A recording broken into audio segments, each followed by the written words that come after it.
Hello, Steph. So this is a little bit of an odd blog entry because I'm actually not anywhere. I'm at home at the moment. I've been rancid over the past few weeks with a cough and a cold, but I've managed to go out nonetheless. So the first week was spent in Lincoln, which was actually quite amazing despite being ill. My other half had bought a couple of days in the Lincolnshire Wolds in a lovely house. And we'd done some walking over that weekend through the countryside. We went into Lincoln itself and visited the cathedral there in the city, which is one of the most beautiful cities that I've seen in the UK. And I'm not really a fan of cities, so that's something that's quite big to say, I think. The cathedral experience was very interesting. We saw a woman who was playing a harp, which just bounced through the building. It was lovely. There was lots of history in there to see. And it was a little bit of an interesting experience from the point of view of saying goodbye to somebody. So on my maternal grandmother's side, she had a brother who married a woman called Anne from Lincoln. And she was a really amazing woman. I was only very small when I met her a few times, but she was always very smiley. She had a very positive attitude that just seemed to pass on to everybody. And even as a young child, I picked that up from her. And in the mid-90s, I think it was, she unfortunately died. So going to the cathedral was a little bit odd in a way, because it was like saying goodbye to somebody in 2025 that had died almost 20 years ago. And it was a bit of an experience. So I'm not a religious person, but I ended up lighting a candle and just having a few moments to think about her. It was like closing a book on something.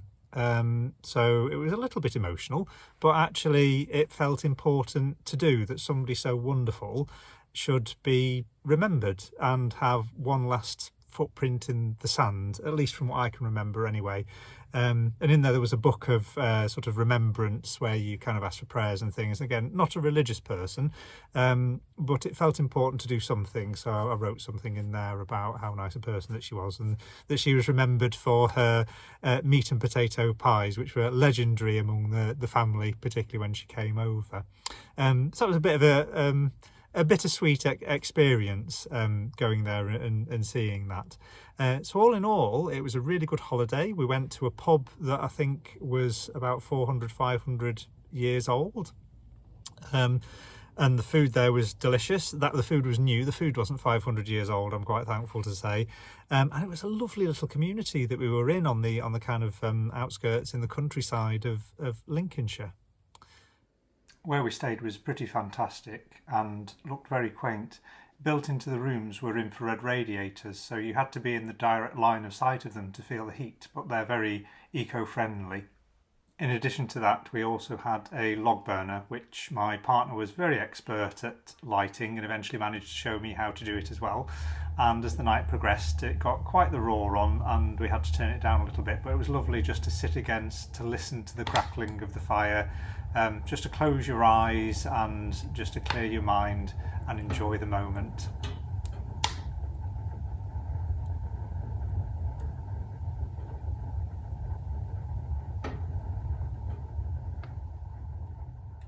So after coming back from Lincoln, I got a little bit iller, so I didn't go out as much. But as I've got better, my partner and I have been out and about. We've been on for a walk along the Calden Canal, which I can show you here.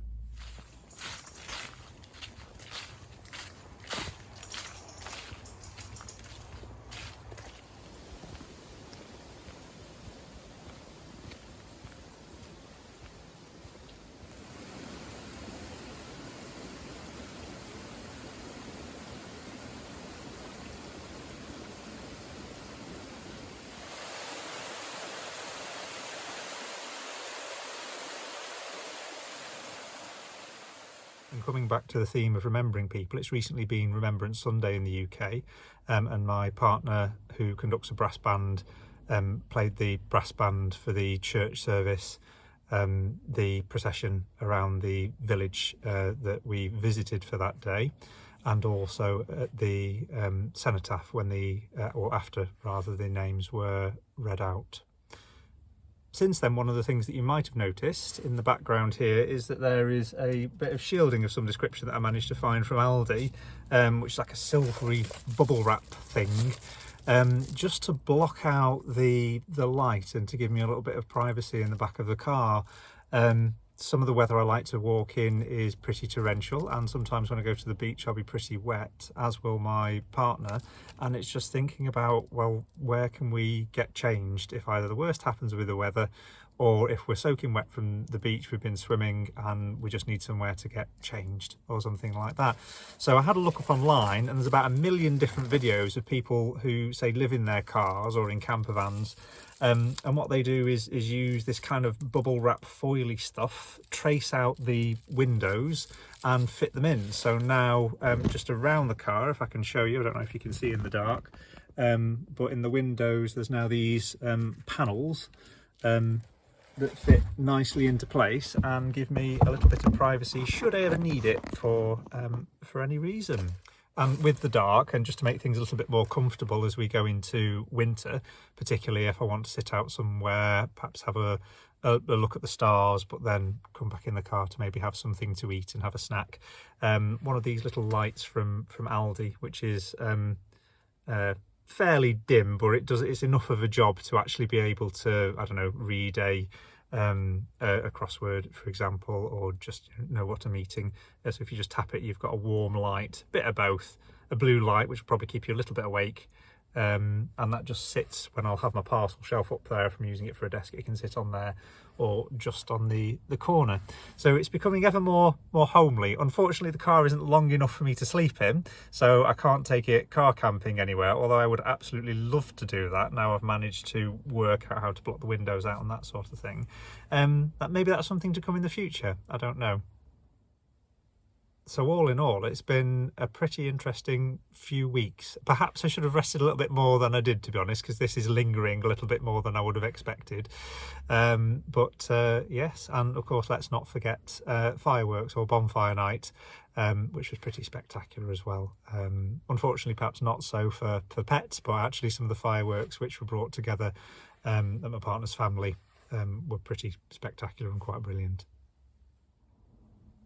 I think thinking about the future and some of the things that I'd like to show you will perhaps not just be going out and about, but some of the other things that you've shown a bit of an interest in knowing about. So some of the plant-based cooking, I think. So I recently made some butter, which is made of coconut oil, rapeseed oil or canola oil, depending on where you come from in the world, and some nuts, blending all of that together and creating a nice buttery compound, which is very, very similar in taste and texture to butter, which I used to spread on bagels, toast, and use in some of my baking as well.